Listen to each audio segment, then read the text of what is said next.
The Get Down is brought to you by Digital Music Pool. Digital Music Pool is the ultimate record pool for professional DJs looking for the hottest tracks and exclusive hits updated daily in an easy-to-use platform. You can find exclusive edits from myself, Cream, Adam B., Andrew Marks, Angelo the Kid, Armin Averu, Chumpian, Dan FX, Castra, Pat C, and Samus J only on DMP. And we're giving you a chance to try their service for just $9.99 for the first month. All you have to do is click the link in the show notes or on the Get Down or Cream Instagram pages, create an account, and enter the promo code CREAM at checkout for your discounted month. DMP is my go-to record pool for new and exclusive music to play in my sets. So become a member for just $9.99 for the first month with the code CREAM and check it out for yourself. Click the link in the show notes or on the Get Down or Cream Instagram pages to sign up now. You will not be disappointed. If you love listening to the Get Down, you will love the video version of our show on YouTube even more. With all new audio and video upgrades, we've taken the show to the next level. On YouTube, you get to see our facial expressions, hand gestures, and real passion we have for this industry and for helping you grow your DJ business. Click the link in the show notes or on the Get Down Instagram page to watch the podcast now or search Get Down DJs on YouTube. We would greatly appreciate if you subscribe to our channel, like, and comment any questions you might have that we could bring up on the show.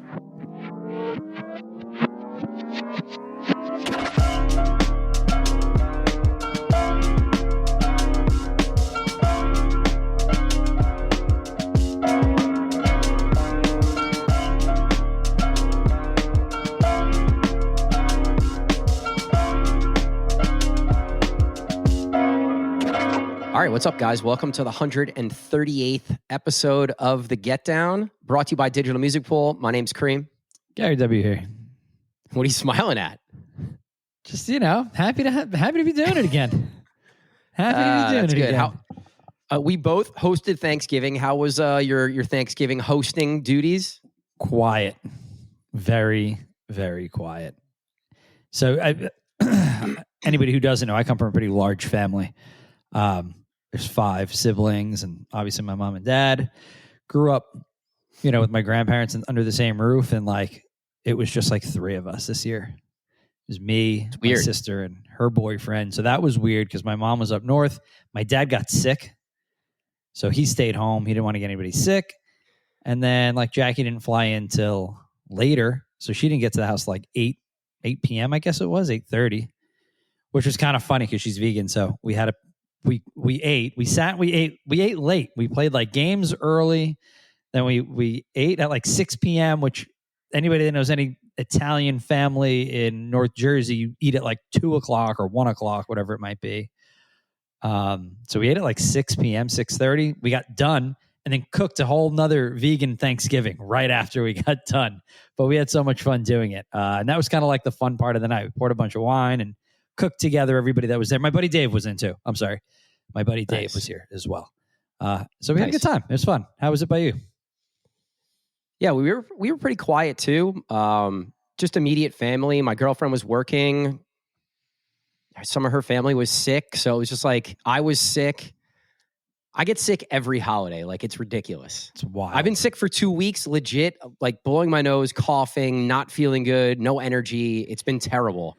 It's been a struggle. And I did, I cooked and hosted Thanksgiving through all that and then worked, and it just didn't really help my recovery situation at all. Yeah, you got down here a couple weeks ago for our year end and just sick the whole time. Standard. Yeah, not the most productive year end meeting, but we got some stuff done. We got part of what we need to get done. But that's why we do it early, so that we have time before the end of the year to really sit down and finalize the goals. And, I think we did a really good job as far as reviewing this year and going over the numbers and kind of at least getting a good basis for where we need to focus our time and energy in the early part of 2024. So it was successful. We've learned from years past about what needs to be done. And we have an outline, which is nice now, and it's a rough outline of what needs to be gone over. We talk about this year-end goal planning and reviewing your year, and we'll get into that a little more, I'm sure, as we kind of move closer to 2024. but it was something that Gary and I had spent some time on here recently, so it's worth bringing up.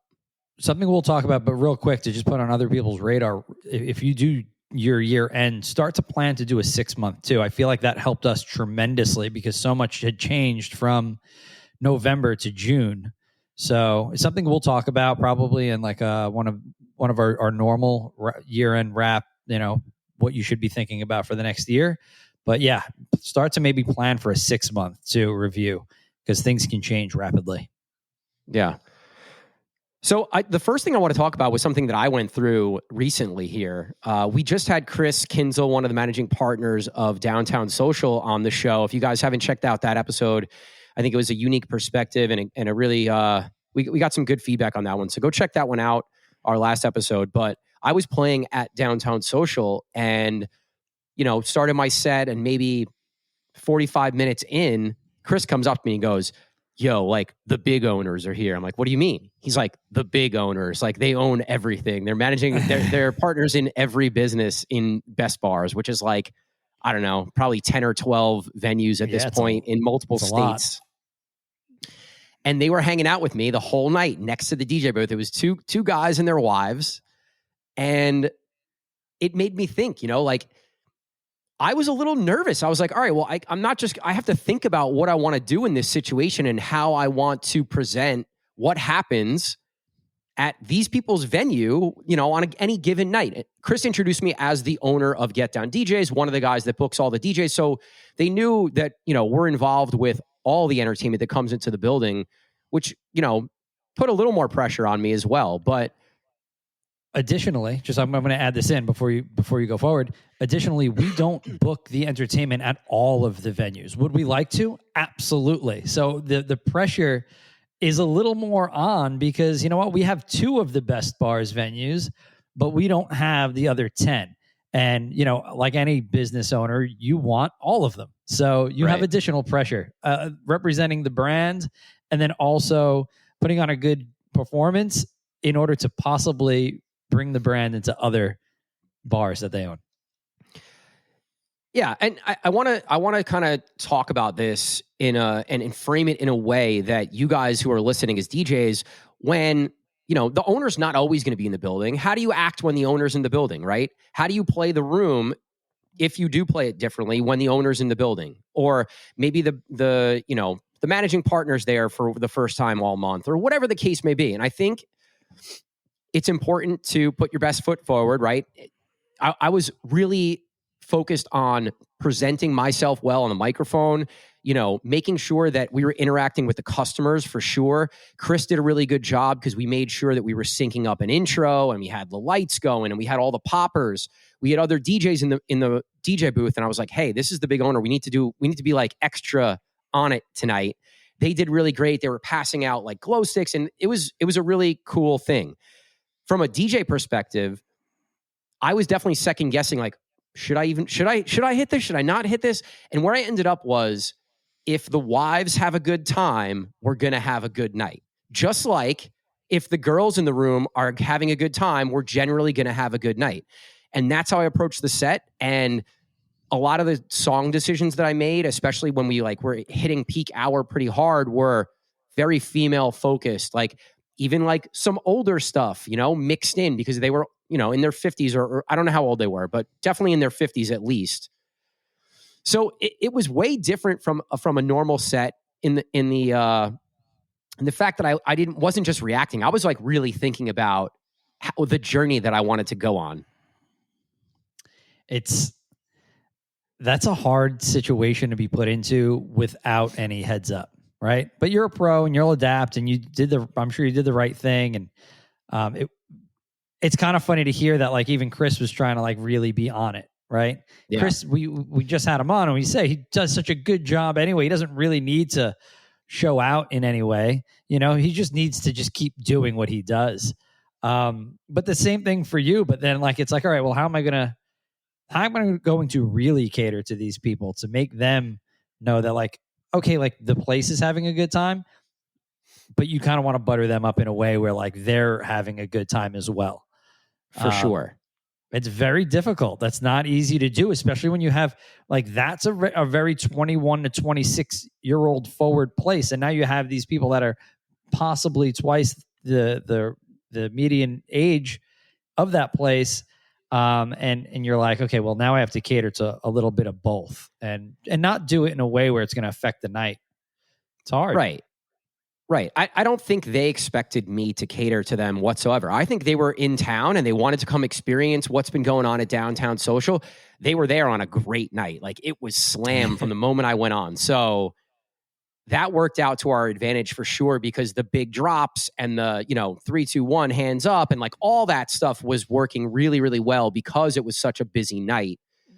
And honestly, like, I was really happy with where my set was up to the point that they walked in. I had like really set up the crowd for success. They walked in right around like it's go time. So perfect. They kind of witnessed the turn the volume up to a 10, turn the energy up to a 10 moment, and then stayed through a good chunk of the night. But I think something to think about when an owner is in your building is, number one, the customer experience is how are you interacting with the customers? How are you interacting with the people that come up to you? How are you working with the managers that are working to make sure you have the best night?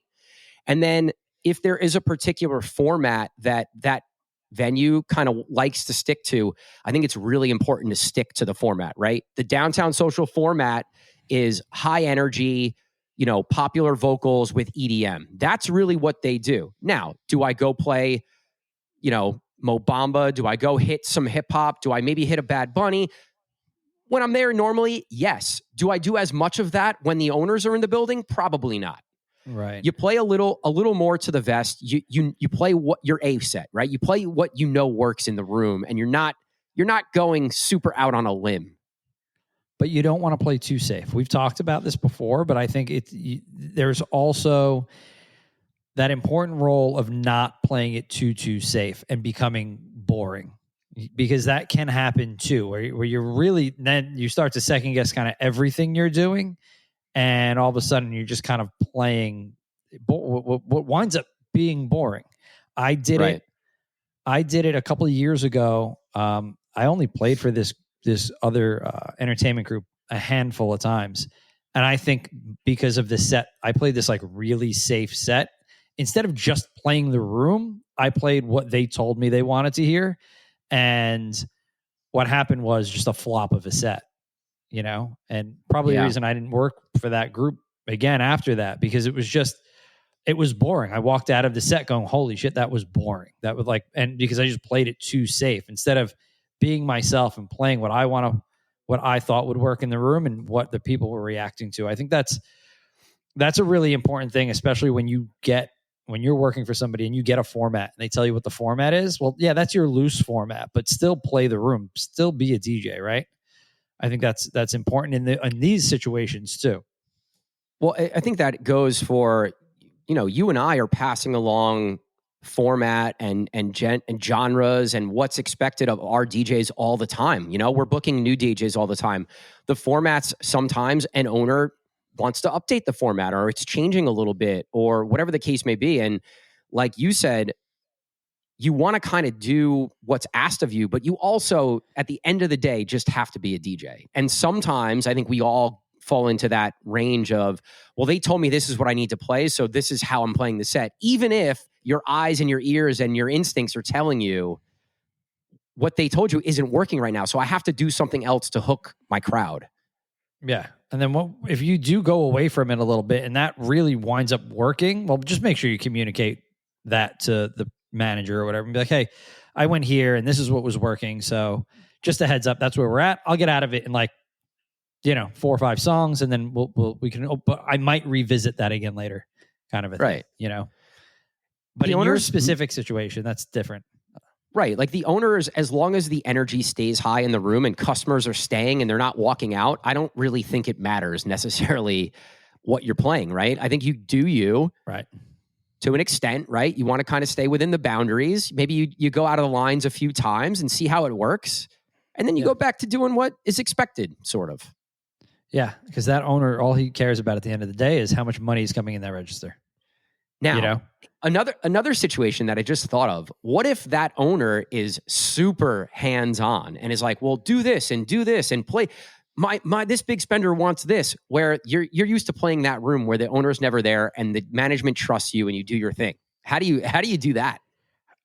Or if it's a new venue and the owner or manager is super hands-on. That's the balancing act, right? You have to do what that owner says. It's his place. As much as that might frustrate you in the moment, you have to put a smile on and say, absolutely, that you know what, let's do it. Let's see what happens. But that's always my big one to the owner that comes up. Like, all right, yeah, let's do it. Let's see what happens. Yeah, you throw it on and like, all right, well, it worked, or hey, it didn't work. And like, if they come back around in 15 minutes and you see that it doesn't work, so you play like 2 or 3 of those songs in whatever they wanted to hear, and then you get the hell out of it, right? And then when they come back and say, hey, what happened?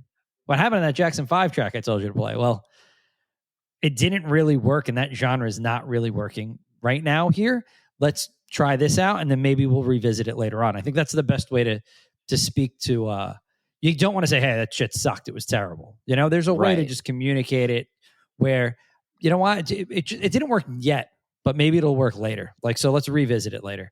That's always the best thing to do. And then you can, because maybe it does work later on, because that person's giving you that feedback because of something that historically happened in that venue. They had that music played. What owners, this is a huge thing that I haven't expressed to our group, and probably should shoot a loom for them if they don't listen to this. You have to understand that they're requesting music that had worked once in the room at some point. What the owner doesn't understand is that not every crowd's the same. Especially in our market. And not every night's a carbon copy of the last. You're going to have different nights, and especially in our market, you're going to have different genres that need to be played. Just because Jackson 5 into Mo Bamba went off last week doesn't mean that's going to work this week or ever again. Right. You know what I mean? Like, and the ownership, it's us not educating the ownership on like, hey guys, like this isn't all the same. It's not always the same night over and over and over again. So like what was working, and you guys had like the 400 people in the room and they're singing along to Sweet Caroline. Well, when there's 50 people in the room, that's not going to work. And I think that's what gets lost on some ownership and some management. You know? So when they come at you and say, it's like, hey, we want the sing-along bar stuff. Well, sing-along bar stuff doesn't work when there's 60 people in the room, you know? But you're going to have to appease that owner or manager and tell them, all right, let's try it out. Then you could play like a redrum of it, right? And like something that's better for a down-tempo time. And you play a couple down-tempo sing-alongs, and then boom, you go back into, or whatever it might be, you know, whatever they're asking for. You could just manipulate it in a way that works for you. Right. It's like any other request, right? Except this particular request, you have to take and you have to figure out a way to play, right? Like you take the request, and whether it's good or bad, you say, all right, I'll make it happen, because it's the owner and you have to make it happen. And you figure out a way to get there. And sometimes you're going to spin out of a record, get on the mic and hit play. Sometimes you're going to take them on a normal journey of playing 2 or 3 or 4 songs to get to that point. Only you really know how that owner may or may not react. But I would say you want to try and play that song as soon as possible. And like you said, you know, like be open-minded about it. Always be positive, because those are the type of people that owners want to work with. They want to work with people that are willing to take, just take direction from management or ownership, and people that are there to help the cause in the night, you know? Yeah. So you're going to play it. And if it flops, you play one more. If it still flops, you get the hell out of there. and you go back to doing what you're doing, like you said. We are in the business of dealing with people, right? Body language, facial expressions, the tone of your voice, the inflection of your voice. This can all be read very easily. You know, and I have no idea, guys, how many managers and owners will call us and be like, well, you know, this person did a great job, but like, they just didn't really want to be there. They didn't seem like they wanted to be there. They're just reading your body language. They're reading the way you're speaking to the patrons in the room. And those owners that stood there with you that night, I'm sure they were reading all of that stuff. You know, that this is what these people do and have been doing for a very long time. That's why they own these places. You know, and the minute you come off in this negative light, whether it's just a shoulder shrug or, you know, you rolled your eyes at a Cotton Eye Joe request or like whatever it might be, like that, all of that stuff is being read by the people that hire you. And whether you think they see you or not, whether you think they see you or not, they see you. They know because somebody's reporting back, whether that's a Yelp review, whether that's somebody's complaining to a manager, whether that's somebody else that works in the room that's like, hey, that DJ's, you know, not being as receptive as he should be or she should be. You and I also we get such a longer leash, and we can say to an owner like, that ain't gonna work. Like I feel more comfortable doing that, and I know you feel more comfortable doing that in our particular situation because we have such closer relationships with these owners and they trust us because we're booking all their DJs, you know? So like it's a little different. I would say this works better. Like, let's say you're booked at a brand new place, you or I, and we go there and we're dealing with an owner. Cause that's more like what the average DJ is gonna go into a place and deal with, I would say. Yeah. Yeah, and you're right though, man. These owners remember everything. They read everything, and the slightest poor body language or attitude that you give them could potentially have you never book there ever again. That's all it takes. It's like a little thing. Especially if they don't know you. And they're like, who the fuck is this person that's going to give me an attitude? I own the place. I'm asking them to do something. They're going to give me a hard time. It's my fucking building. I'm writing the check. Right. If you think these owners are keeping up with how big each local DJ is, they don't give a fuck. Yeah, they don't know. You could be, they don't know. They don't know. Right? So they don't really care. Like they don't care if you think that you're the next big thing, or just do the right thing, right? Just be positive. We had somebody kind of not. We had somebody this weekend that was getting nasty requests by the people in the room, and it just like it went a little awry and it didn't really work out, and like had to talk to him, and it's like you just smile and nod, and if it's getting really bad, you got to go to a bouncer, you got to go to the ownership, or you got to go to management, whoever's in that room that's that next level up. This is a little off base, but like if the requests are getting really bad, not saying from the owner, from like patrons and stuff, you got to let somebody know. It's just talking about requests in general. Yeah, there's certain rooms where I've had no issue saying to a bouncer like, hey, can you just make sure nobody comes up here anymore, because I can't do my job because it's become too much, too many birthday shout outs, too many requests, if it's peak hour and I got people coming up to me every other song, it's like really, really hard to get into a flow. So don't have an issue texting a manager and saying, hey, can we have a bouncer up here? Or if there is a bouncer standing near you, like, hey, can you help me out? I can't do my job when all these people are coming up. I think that's more than reasonable from a DJ to ask of a manager and or a bouncer. So I wouldn't feel any type of way asking for that. 100%. Definitely. Since we were talking about requests, I wanted to talk about I'm lucky because most of my venues now have some sort of like barricade or stage, or most places people aren't getting close to me unless like it's okay by me kind of thing. But most rooms, the average room, it's like anybody can walk up to you at any point. Yeah. I mean, 95% of rooms you're in the crowd essentially. And people have access to you. So if it gets out of hand, because we know it does, especially when alcohol's involved, it gets tough. Anything else on this? I mean, I think we've kind of hit all angles, and actually more angles than what I thought we were going to hit when we were prepping for this episode. No, I think that kind of covers it all. I don't want to exhaust the request thing, but making sure that the owners are happy and doing it in a strategic way is definitely important. You know what, Garrett, before we end, one final comment. Sure. And the only thing I'll say is because we work with so many DJs and we book a lot of the DJs, and there's a lot of situations where another DJ is booking you or I. If you're not the person that's booking the DJs or booking the room, you have to go like the extra mile to kill people with kindness, and especially, do what that owner or manager is asking for, because it's not your account kind of thing, Like It's one thing if you don't ever want to play there again. you still have to finish out the night and do what's being asked of you. And then you just tell the person who's booking, like, I don't think it's a good fit, or I had a really bad experience, or this owner did this, and this is why I don't want to be there. But if it's not your account, your negative attitude, or, you not reacting correctly can cost Get Down or any other booker that as an account potentially. And then you're taking thousands and thousands of dollars away from other DJs. And I just think you also have to think about that when you're in situations like that.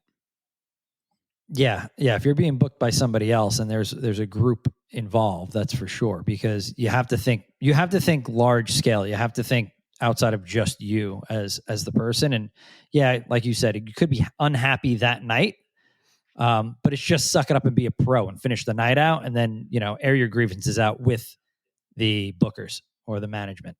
Yeah. So, good point. All right. So the next thing I want to kind of cover here, I just released my Cream and Friends edit pack a couple weeks ago. We're constantly putting out various content, mixes, edits, the podcast, pretty much anything that we do and we're creating. We're coming up with some sort of a checklist or plan of every single task that needs to be completed in order for this particular piece of content to come out. And then not only that, we're creating a whole plan around what are the things we need to do to now promote this particular piece of content. And I think you guys who are listening don't do this enough. And I don't think you promote what you're doing enough. Whatever you're creating, whether it's originals, whether it's mixes, whether it's edit packs, a podcast, you can't expect one single post or one single, one video or one thing is not going to do it. And where people are really seeing success, they're like hammering their audience over the head with one piece of content, but they're doing it in a different way every single time. And I think we all need to think more about not just like spending all this time in creating this piece of content, but figuring out a way of how to extend it out beyond one day of promo or like 1 week of promo even, I saw this for the first time a couple of weeks ago, and I'm sure it's been going on for like a year, but you know how marketing trends for social media content, they go in ebbs and flows, and there's different things and we all try different things to see what's going to hit. And it wasn't a couple of weeks ago, it was probably a couple of months ago now. And it was Nico and Sway, and it was their Everybody Wants to Rule the World edit before it got picked up. It was like every post for like, it felt like weeks. And they would have that in the background of every post that they had for a long time. I think they knew they had a heater, obviously. Yeah. And it was just, they were just nailing it down people's throats with every post. And I'm like, is this a little overboard? But then I think about like when we sit down with our marketing guy, Brandon, who's absolute genius with it, he's always down to try something new and like a different approach and say, okay, let's see if this works, right? And I'm sure that was kind of what their strategy was. It's like, well, let's feed it to them. And then I noticed like a couple other artists kind of doing the same thing where they put out a new track, and then it was like for 2 weeks, every post had it in it. Like whatever that content was, whatever that song was that they were trying to put out. And to Nico and Sway's to their to their positivity would be to their credit. Thank you. To their credit, it got picked up by Tiesto, and obviously was that Tears for Fears shouted them out on socials and stuff like that, and they did a great job with it. Yeah, I mean, that's a great example. Nico and Sway have been rising here in the last couple years, and their music and their shows are getting bigger and starting to play some festivals, and like getting a release with Tiesto is now going to catapult them into being 10x bigger artists, Right. And yeah, there's so much work that went into that song getting picked up, right? It's like one song, one original track. Like there's so many ways that you can put it out into the world. It can just be in the background of everything you post. It could be show the Ableton screen of the track. It could be, this is how I created the melody for this song. It could be, this was the inspiration. We love 80s music, and this is why we created. There's like 20 different things that you can create about your one original song. And there's other artists who do, like Matillo on TikTok. He constantly does the same thing. He puts out a song and every post for the next month has his music on that post. And it's like,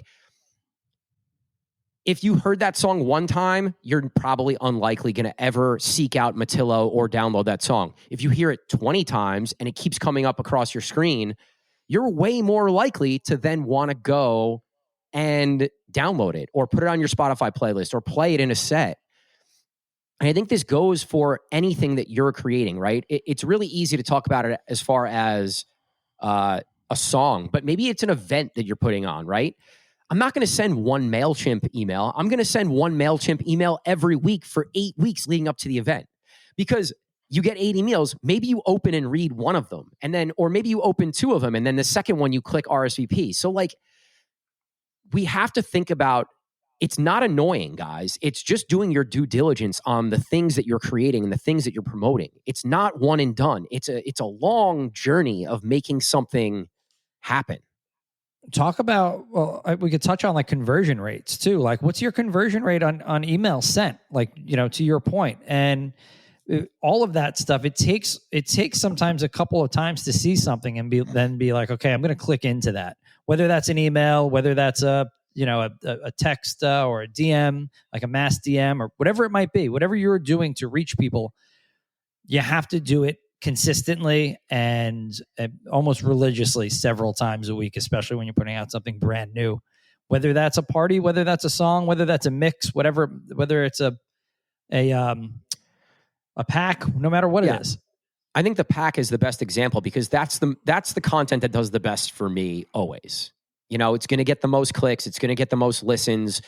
You know, my edit packs will do 3x the number of plays than an original track that I put out. It just is what it is. You know, more people are going to be into checking out edit packs for whatever reason. And like, I'm going to send 3 emails of pretty much the same email, maybe just a little bit different for each one, but like, you get clicks on all 3, and the same people aren't clicking for each 3. You know, like if I only sent one email and 100 people click on it to download it, and that was the only email I got, that's only 100 downloads. But if I send 3 emails and it's 180 and 50, you know, that's 230 downloads instead of 100, just because I sent 3 emails instead of 1. And guys, like, don't think that you're being annoying. You're just doing your due diligence, and you're doing what's best for you and for your content and for whatever you're promoting.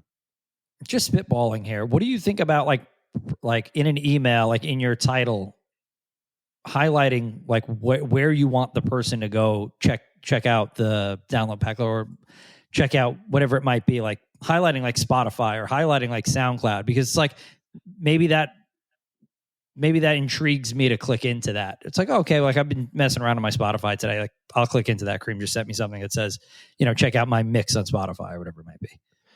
Yeah, I mean, that's why you send more than one, right? Because you could test out 3 different subjects for the same content, and maybe one of those gets 3x more clicks. And then the next time you put out a similar content, you're like, oh, well, I'm going to go with the subject line that did the best from the last time I did this. And then you use that, and maybe it sparks off, better results for that particular piece of content. I think with doing this, there's no really black and white. I mean, there's like a black and white way to set yourself up for success. But then when you're going to send the emails and things like that, try out different things to see what does the best. Yeah, it doesn't just have to be emails. It can be whatever you're doing. I think the overarching point is, when you're putting something out, you can't just put something into the world one time. It has to be a repeated process, different outlets, different ways of doing it. You got to see what works, and you have to give people the opportunity to actually listen or actually click or actually read what you're sending them. And many times, one post or one email is not going to get that done. This is a really important point that I wanted to get across, because, you know, in doing some of the things that we do, it's a lot of work, man. It's a lot of work to put out an edit pack. It's a lot of work to do our open decks party once a month. There are like 50 things in the checklist that need to happen for that party to be successful, or for my edit pack to be successful. So Yeah. I just wanted to put that out into the world because I think it goes kind of untalked about sometimes. It's definitely overlooked because it's honestly 138 episodes in, and we've never talked about how to be consistent with one piece of content. You know, we've talked about being consistent in your content and being consistent in your social media and being consistent in making a mix or putting out bootlegs or putting out whatever it might be, but not how to follow through in the promotion side of it. Yeah. It's definitely interesting. And like, we're all learning on the fly, right? Like, I'm still trying to figure out a way to promote my Spotify playlist successfully. Like, and I don't know if I have the answer to that, but I'm going to still keep trying different things and going on TikTok and seeing like what other artists are doing to promote their playlist and maybe trying something in that style to see if it works for me. So That's all Jake we Shore can said, do. right? Jake Shore said, it doesn't always have to be an original idea. You can always steal somebody else's idea and make it your own, right? And it's just a good way to go. It's just an easier way to work. It's a smarter way to work at the end of the day. Yeah, because it's not and all. you got to go do no your research, right? He talked about Right. that, like doing intel, like kind of just going and seeing what other artists are doing to promote their content. I don't think that's stealing. I think that's just doing your due diligence and figuring out like what's successful and what's not, and figuring out a way to make it work for you. Definitely. All right, let's get into a little music convo. It's been a while since you and I just did a pod solo. So we had no guests for a while, and now we've had a ton of guests, and it's like we got to find a happy medium out here. But let's talk music for a little bit. So I mean, I haven't really been DJing that much. I've taken some time off here. What has been working for your set? Anything in the last month that you're seeing like trending? Whether it be BPM, whether it be genre, what do you see? Are people getting sick of anything right now? Like what do you got going on in your sets currently? Yeah, so I've definitely noticed some changes for sure in kind of what people are into. And, this is a time of year where things are slowing a little bit with all the holidays and people getting sick and, the economy and everything else. So like, the first time things start slowing down, it's like, what? The DJ is not playing the right music, or like we always get blamed, right? So we're going to get blamed. So I've had a lot of conversations with managers and owners and staff and just kind of like touching base, right? Like what's working? What do we want to change up? Things like that. And then just stuff in my own set. So number one, BPM's speeding up 1,000%. We've been talking about it for a while. There's been more and more like this big room techno style that's been kind of coming out, and it's sort of works in a crossover. You can play it. It's just got to have a vocal that, your everyday club goer is going to know. So yeah, that stuff's working. The houseier tech house stuff that's popular, all the Summit and Damdala and all that stuff's been working.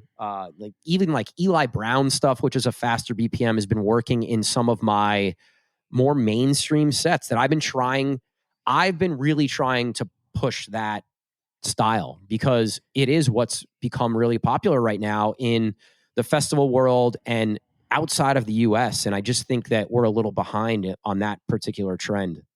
So that's one thing. Okay.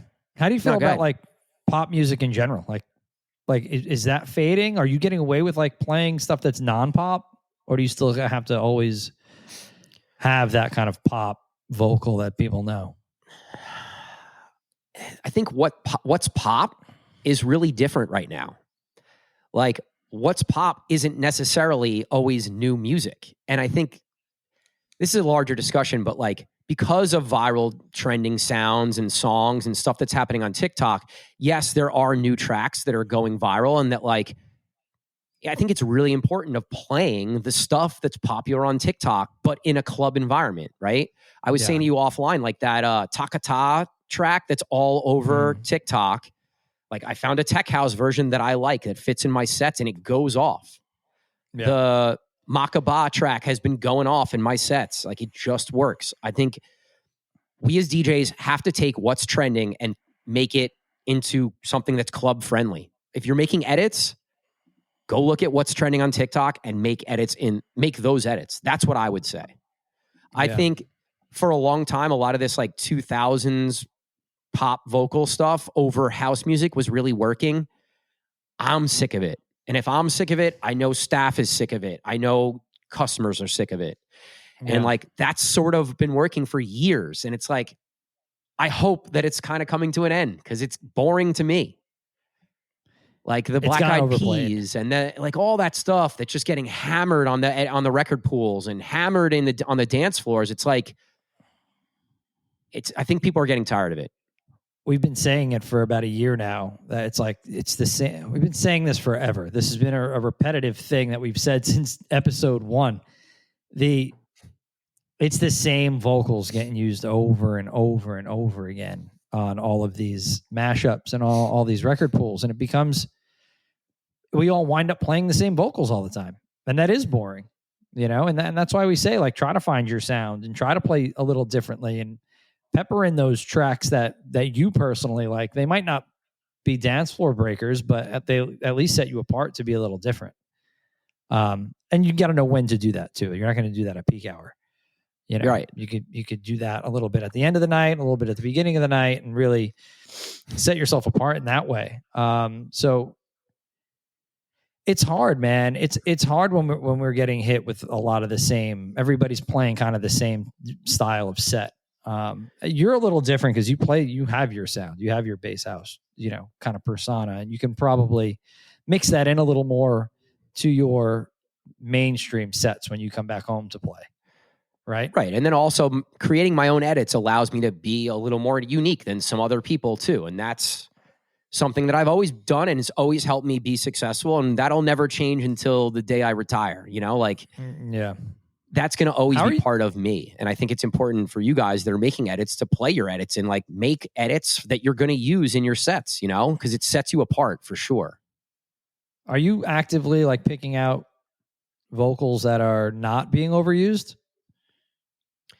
Do you find yourself being like, oh, that's overused, like I'm not going to use that? Unless there's a gap in my sets where it's like, all right, this is something that's been popular and it's been working for other people, but I don't like any of the edits that are out there, I'll choose something that's less popular. Gary, really, the viral trending stuff to me is like where we all need to be spending time with edits, because that's where people are finding music and that's where music is becoming popular. Like the number one trending sound on TikTok right now is like a slowed down Amory one thing. Like just to put it in perspective, just because it's old doesn't mean that it can't be something that's trending, right? Like that JID track that we were talking about, that's super popular. It's a trend where everyone's taping their phone to the ceiling, right? Yep. Like it's a Mos Def, Miss Fat Booty sample, like an underground backpack rap beat that they turned into a pop track that's trending on socials. And like, if you're going to your set and you're not playing that, it's an L to me. You have to play that song. Yeah. Agreed. And I just think it's it's just different. Things are different. When that stuff when older music is being sampled and becoming trendy, it's a really great opportunity for the DJ to kind of educate crowds on like where the original was. What's the original sound like that? I love those. I love creating those edits or finding those edits and taking the OG version that I grew up with, let's say, or maybe I played years ago, and mixing it into the new version that everyone on the dance floor is going to know. That Mos Def track is a sample of a track from like the 70s. So like, just like every other backpack hip hop beat. But that's the fun in it. That's what I'm saying. Like you can like start with the 70s one, come into the 90s one, and then, play whatever the trending one is. And that's a fun way to educate the crowd. It's a fun way to sound a little different. Yeah, maybe everybody's doing it, but everybody always picks out different portions of that sample to start with or scratch with or whatever it might be. We can all do the same thing. It's going to sound completely different, right? So those are really great opportunities to make yourself sound unique. It's so much fun. I mean, I got to do that a little bit, do a little research and do that for the open decks. And like, it's the most fun 20 minutes I've had DJing in years, and it's like, that's that stuff, it will not only liven your setup for the crowd, it'll liven your setup for you.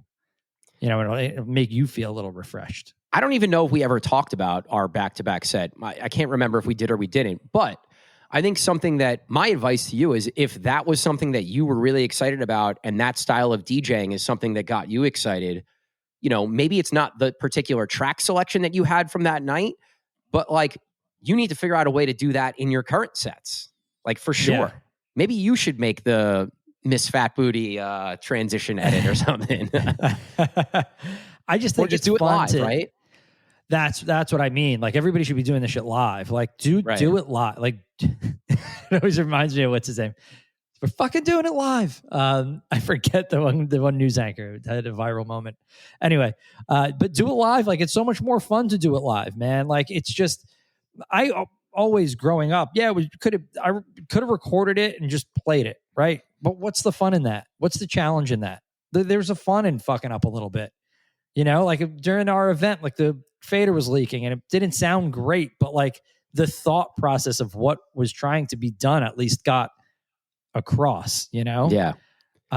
There's fun in messing it up. Like that's the whole part of it. That's the art of DJing, right? It's not to sound super duper super clean when you're trying to juggle 3 different tracks, you know, of different BPMs of different genres. Yeah. I think sometimes we do get lost. We're a little off topic here, but sometimes we do get lost in trying to be really clean and be, you know, sound really a certain way. And it's like, it's not always the fun of it. So like, I like doing that stuff live too. And then it reaches a point where I've like done it live so many times. Like I'm just going to make the edit version because I've like proved to myself that I can do this now cleanly for a little while. And it's like I like to have it in the archives, like the recorded edit version of whatever transition or wordplay or tone play. When you get really good at it, it sounds like it's recorded anyway because it gets so clean after a while. So, I have a question around this like new music. I think there has been a lot of new music that's come out that I really am enjoying. I'm feeling like what's coming out is sort of in a better place than it's been in a while. Not just my personal preference and taste. I think like a lot of the popular hip hop that's been coming out has been in the 80 BPMs. The new Jack Harlow track's 100 BPM party track, which I love that track and it's worked pretty well on the dance floors. And then all the house stuff, I'm a big fan of what's been happening on the, you know, in like the techno, tech house, EDM world.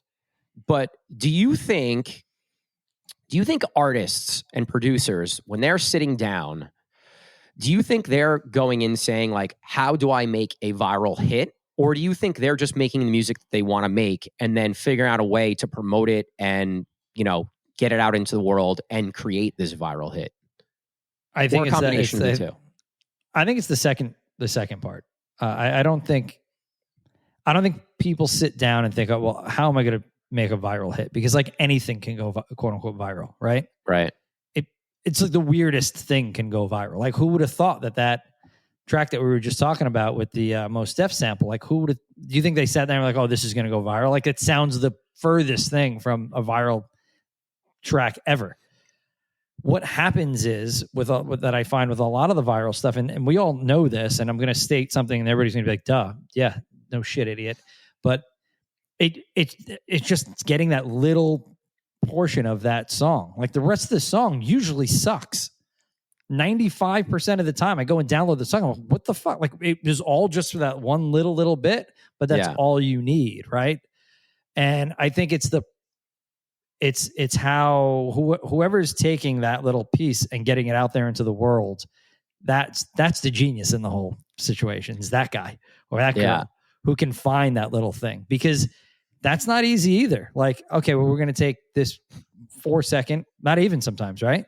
This like a little 2-second, 3-second piece and put that out.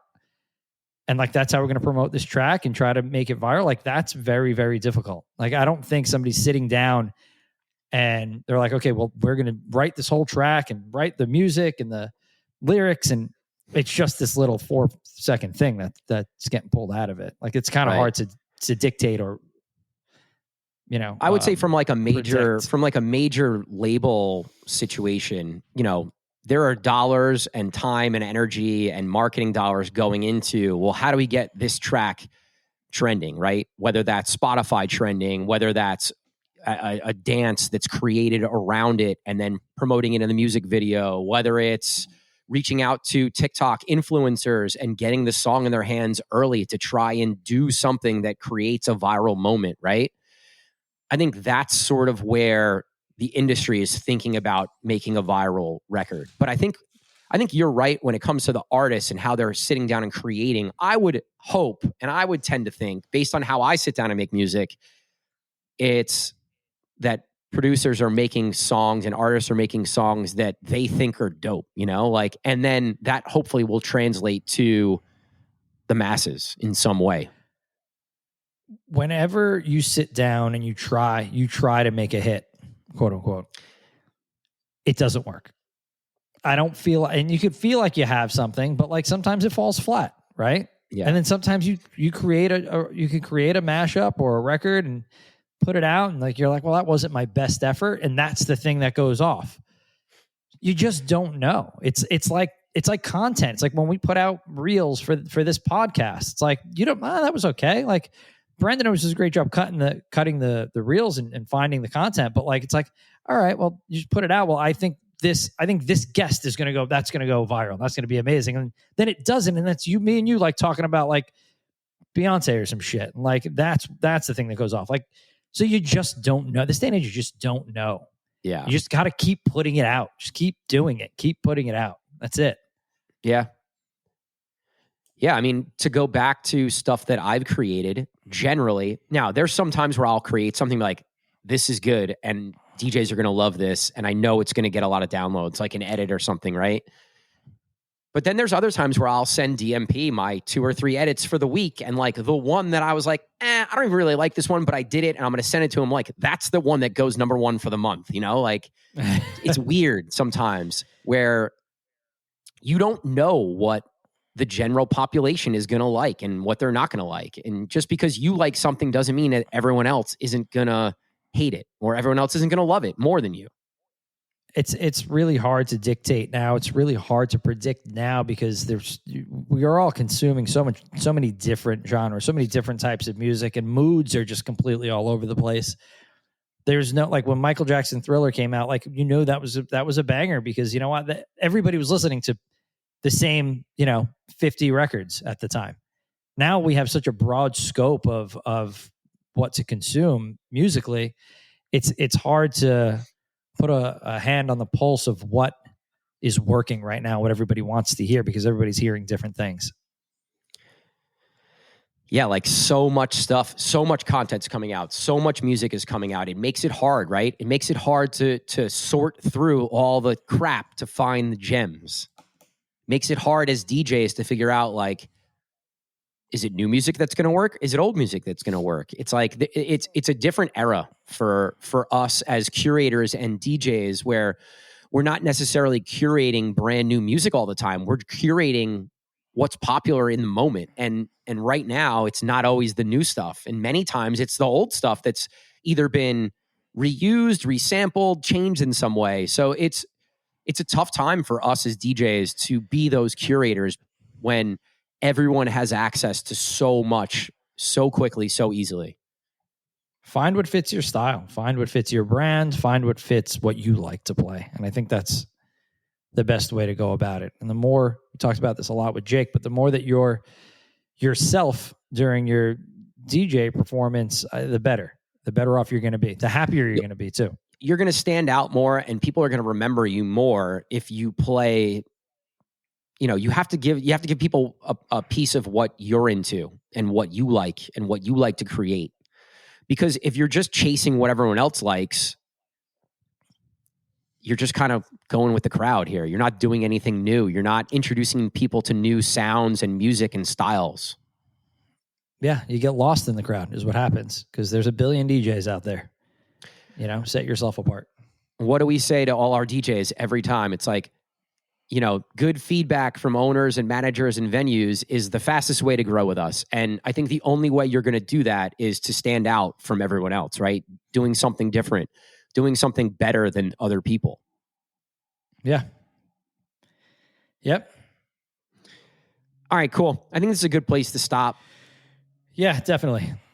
I want to promo our B3, our Open Decks event. So 2 weeks from tonight, if you're local, tri-state, New York City, New Jersey, we do our Open Decks party. It's from 7 to 11 in Hoboken, New Jersey at Mills Tavern. We're doing things a little differently this time. We're going to do an Eventbrite, which we're going to link up here in the show notes, but there's going to be 2 different tickets. One ticket is just to come and attend, free. A second ticket if you actually want to DJ, also free. Everything's free for this event. It's been a struggle. I was there kind of running who got to play next, and it was hard, man. Like, it's hard to pick from 20 DJs that all want to play. Like, why should I pick this one person over the other person? So we're going to do the ticket thing, and I think we're going to announce the lineup probably the day of. So you'll know if you're playing or not going into the event. I just think it's going to go a little smoother if we do it this way. So that's the hope, is that it goes more smooth. And if you don't get a chance to play and you don't get picked for this one, still come out, still hang out. Because I think we like to still meet everybody. And the likelihood of, if you show up and then we meet you, we get to know you a little bit, the likelihood of you maybe getting to play the next one is greater than if you just stayed home and you didn't come out and hang out for a little while. And you know what? I'll echo, we get asked, like, how do I get more involved with Get Down? How can I work with you guys? And honestly, like, the best way to get involved is to come to this event. And even if you don't DJ, it's a great way to just get to know me and Gary, get to know our DJs. We always say, right, we like to work with people that we like, that fit with our team, that have a similar mind state to our team. It's really important when we have all these DJs working together that we all are kind of on the same page and we want the same things and we work in a similar way. So, obviously your DJ skills are important. And if you get a chance to DJ, even better, because then we get to hear you play. But just popping up to these events and getting to know our team is the best way to get involved. So I'll be at this one. I'll be at the next 2. Looking forward to it. It's going to be a lot of fun. Yeah, man. I really enjoy the event. So, all right, guys. Thank you for listening to this episode. We'll catch up with you guys soon. Peace.